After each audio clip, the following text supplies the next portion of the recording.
네, 귀하옵된 새벽에 나오신 우리 성도 여러분, 하나님의 크신 은총 여러분에게 충만하시기를 축복합니다.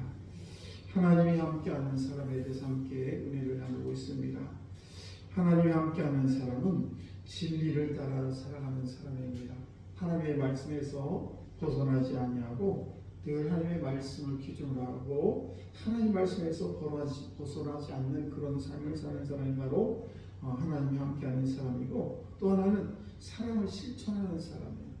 우리 하나님께서 우리를 사랑하셨듯이 저와 여러분들도 이 세상을 살아가면서 많은 사람을 만날 텐데, 나의 이웃에게 하나님의 사랑을 증거하고 실천하는 그런 삶을 살아가는 사람이 바로 하나님이 함께하는 사람이고, 오늘은 믿음으로 행동하는 사람이라는 것입니다. 11절 말씀을 보시게 되면 이제 바울은 사랑하는 마음으로 마지막 고린도에게, 이렇게 고린도 교인들에게 이제 권면하고 있습니다. 마지막으로 말하노니 형제들아 기뻐하라, 온전하게 되며 위로를 받으며 마음을 같이하며 평안할지어다. 또 사랑과 평강의 하나님이 너희와 함께 계시리라. 거룩하게 입맞춤으로 서로 원하라. 이렇게 말씀을 하고 있는데, 여기서 사도 바울은 형제들아라는 이 말을 통해서 넘치는 그런 호칭, 말하면 너무 사랑스러운 그런 호칭을 하는 것을 볼 수가 있습니다. 그래서 믿음으로 행동하는 삶을 우리가 살아가는데 그것을 5가지로 여기서 말씀을 나누고 있습니다. 그 5가지가 뭔가? 기뻐하라는 것이고, 또 온전하게 되라는 것이고, 위로를 받으라는 것이고, 마음을 같이 하라는 것이고, 또 하나는 바로 평안을 잃지 말라는 것입니다.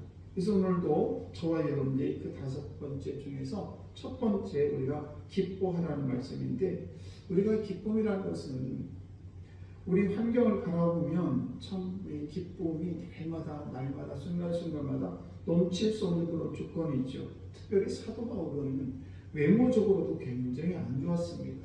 다른 사람으로부터 평받는 그런 외모가 아니었고, 또 질병이 늘 그를 따라다녔습니다. 얼마나 힘들었겠습니까? 또 주의 복음을 전함에 있어서도 엄청난 그런 고난을 많이 받았습니다. 그래서 이 사도 바울이 신약 성경에 자랑이라는 단어가 36번 나오는데, 그 중에 39번 나오는데 그 중에서 35번이 바로 사도 바울이 사용한 그런 단어예요. 그러니까 자랑이라는 단어를 사도 바울이 신약 성경에 39번 중에 35번을 썼는데, 그런데 그 자랑이라는 그 말이 어디서 나왔느냐? 그 자랑을 무엇을 자랑했느냐? 그 사도 바울은 약한 것을 자랑한 것을 알 수가 있습니다. 참 신기한 일이죠. 내가 이렇게 잘났고 내가 우리 가문 어쩌고 이렇게, 물론 그런 자랑도 있지만은 그런 자랑보다 나의 약한 이것을 이 사도 바울은 자랑했다는 것입니다. 그러니까 이 사도 바울이 정말 수치스러운 그런 질병도 있고 볼품도 없는 그런 외모라든지 또 복음 때문에 많은 고난을 당했음에도 불구하고 그런 것에 대해서 자기는 자랑스럽다고 얘기합니다. 그럼 여러분은 무엇이 자랑스럽습니까? 참 우리가 이 기쁨이 될 수 없는 조건에서 기쁨을 발견한다는 것이 이 보통 일이 아닌데, 저와 여러분들은 오늘도 우리의 삶을 되돌아보면 여러 가지 환경을 보게 되면 정말 기쁨이 넘칠 수 있는 조건이 얼마나 많은가. 물론 여러분 중에 그런 분도 많이 계시겠지만은 사실은 이 자랑할 것이 그렇게 많지가 않은 것을 알 수가 있습니다. 물질적으로 풍성한 거, 또 육신적으로 건강한 거, 또 우리 자녀들이 잘 되는 거, 사업이 잘 되고, 여러 가지 삶이 풍성하고, 남편이 잘해주고, 아내가 잘해주고, 자녀들이 출세하고, 이런 것들 많이 있겠지만, 모든 사람이 다 그럴 수는 없습니다. 그러고 보면, 참 우리가 이 기쁨이 나에게 충만하려면 어떤 것이 있어야 되는가? 첫 번째가 우리가 기쁨이 충만하려면 비교를 하지 말아야 되는 것입니다. 이웃 남편, 저 남편은 왜 이렇게 잘해? 이렇게 얘기하는 것이 얼마나 슬퍼지는 일입니까? 왜 이웃집 아내를 보면서 저 아내는 정말 상냥하고 저렇게 애교도 많고 그런데 우리 아내는 뭐야? 이렇게 비교하면 벌써 기쁨이 사라지게 되는 것입니다. 이웃집에 저 아이는 저렇게 예쁘기도 하고 잘 나가고 공부도 잘하고 뭐도 잘하고 뭐도 잘하는데 우리 자녀는 왜 이래? 이렇게 하면 기쁨이 사라지게 되는 것입니다. 그러니까 우리가 기쁨이 될 수 없는 조건에서도 기쁨을 발견할 수 있는 것은 뭔가 하면 비교하는 것을 우리는 될 수 있으면 하지 않을 때에, 그럴 때에 우리는 내 마음속에 기쁨이 차고 넘칩니다. 그래서 우리는 기쁨이 될 수 없는 조건에서도 우리는 얼마든지 기쁨을 발견할 수가 있는 것이고, 내가 병원에 누워있지 않는 것도 기쁨이고, 내가 숨을 잘 쉴 수 있는 것도 기쁨이고, 두 다리를 걸을 수 있는 것도 기쁨이고, 또 이 귀한 새벽에 나와서 하나님께 예배드리는 건 역시 얼마나 큰 기쁨이니까.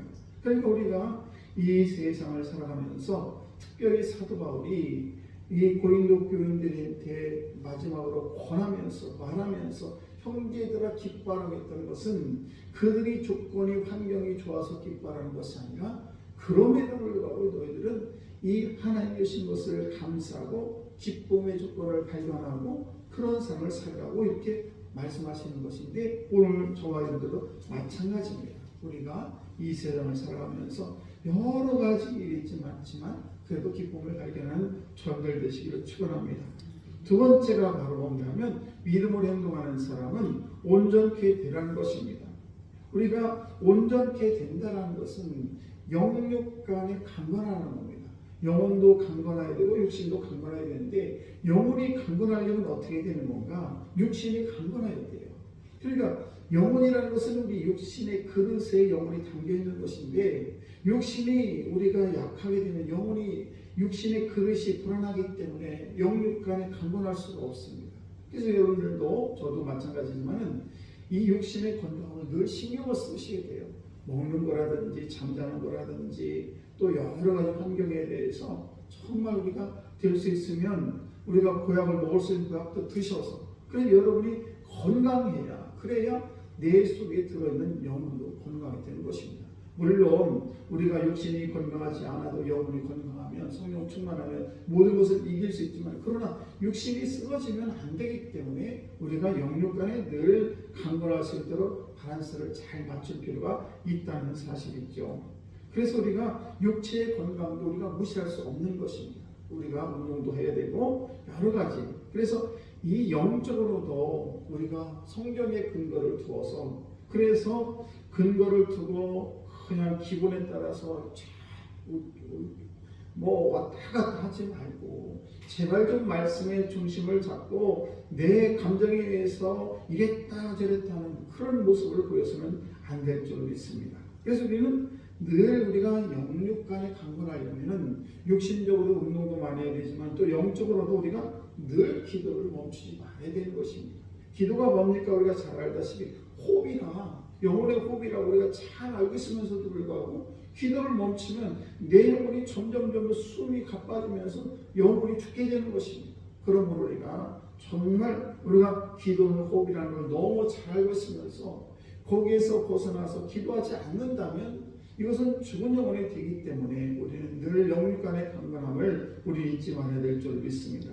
오늘도 우리가 조건을 따져보면 기쁨이 넘칠 수 없는 그런 조건이지만, 그러나 그곳에도 기쁨을 발견하시고, 또 하나는 우리가 온전케 되는데 영육 간에 늘 강건함을 신경 쓰셔서 저와 여러분들이 사도 바울이 마지막으로 말하는 기뻐하라, 그리고 온전케 되며 이 말씀을 꼭 기억하시고 오늘도 저와 여러분들이 하루 종일 기쁨이 차고 넘치시고 또 저와 영육 간의 강건함을 유지하는 여러분 다 되시기를 주의 이름으로 축원합니다. 기도합니다.